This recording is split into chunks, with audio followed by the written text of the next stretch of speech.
Hi everybody, this is Coach Tara Woodruff, the helpful entrepreneur, coming to you out of my home office here in Holiday, Florida. And I wanted to discuss my big takeaway from today's webinar that Mark Hoverson hosted and Vincent Ortega hosted today. I got a lot of really great things out of it, and I made a couple of discoveries as we were going, because as I was getting the nuggets, I was posting them on my Facebook wall and getting the reaction from people that weren't on the webinar, that aren't even in, my industry. But it was eye-opening indeed. My biggest takeaway is this: the number one 7 techniques was the very number one that whoa. The law of Sherpa and fierce disqualification. Let me put it to you this way. What this really means. I'm not talking about disqualifying people from your life that don't have what it is that you want or are not living the lifestyle that you desire. I'm talking about when you seek counsel, go to people that are doing what it is that you are working towards being. Okay? So when you want money advice, you go to somebody that's doing what you see as a final outcome for you. So no, you wouldn't go to somebody that struggles every single week to get the bills paid to ask about money advice. You wouldn't do that. You just wouldn't do it. If you want to get advice on how to get fit and how to eat healthy, you would go to somebody that is fit and eats healthy. You don't go to somebody that still drinks beer every single day and still eats cheeseburgers every night and still goes to McDonald's. You wouldn't go to that person and ask for advice on health and fitness, would you? So right now I want you to understand this. If I no longer seek your counsel, and you have had me seek your counsel before, well, that's why. Because you are not where I see myself going. I want to seek advice from people that I see myself going towards. I don't want to seek advice from people or seek counsel from people I think are unethical.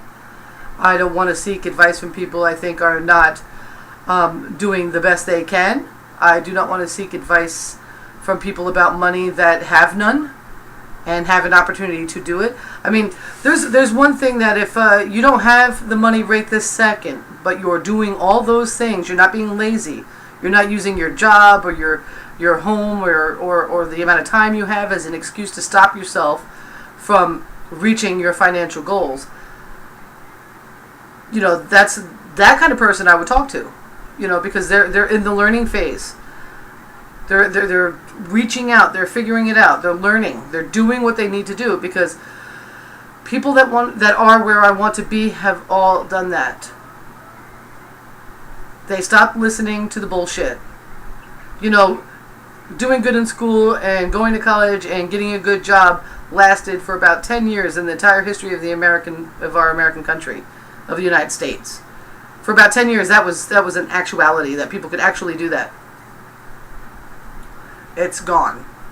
So I would not seek advice from anybody that is barely retired. I would not seek advice from anybody that... I was talking to my mom after the webinar, because she was all excited too, and she's learning stuff, and we're all learning, and we're brainstorming together. And we both want dentures, right? And so we talked about whether or not, if we had $1,000 right now, and we know that at least to get a decent set of dentures, the ones that we want, we need $5,000. Would we save that $1,000, or would we invest that $1,000?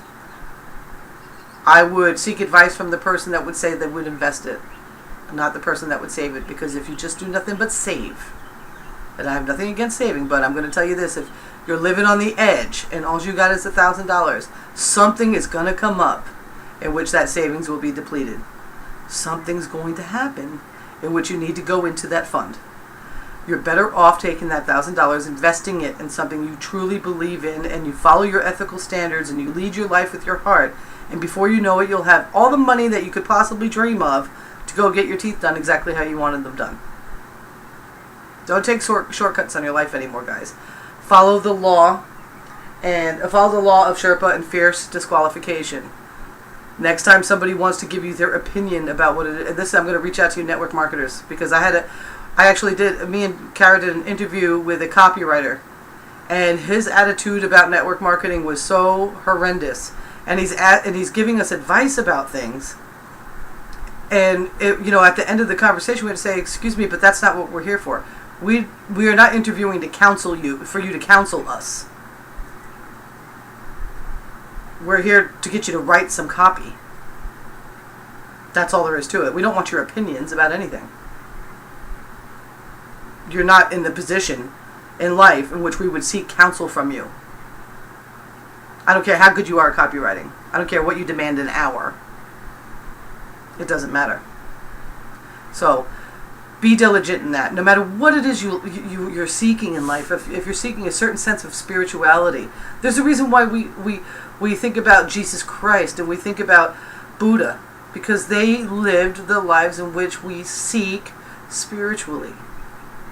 You don't go and consult with the guy that is constantly unethical in everything that they do and breaking all the 7 deadly sins to find out about spirituality and how to follow your spiritual path, do you?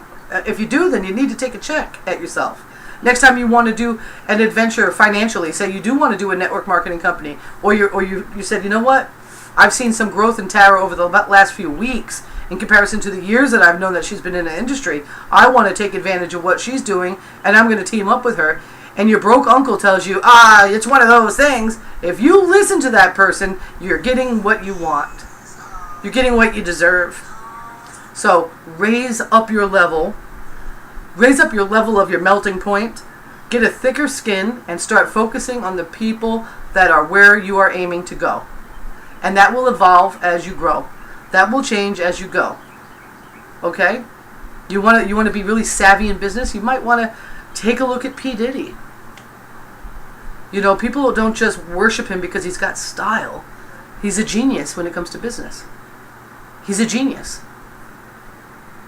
So, keep that in mind, guys. That's all I'm going to say. Yes, I'm in the same shirt as yesterday. I woke right up this morning, went straight to the webinar, been at webinars all afternoon, excuse me, and been attacking some of my $1 million list in between the webinars and after the webinar. So, it's time for me to go take a shower and just chill and get back into my ILN University. I'm such a sponge right now for growth, and I'm so grateful for Vincent Ortega. I'm so grateful for Mark Hoverson. I'm so grateful for Clifton Hatfield, and I'm so grateful for my team Phoenix. Every single one of them are rock stars, and I know that I'm in a place where I can ask counsel of people and get real advice from people, because they're all either on their way to where we're both going or they're already there. I love you all. Peace.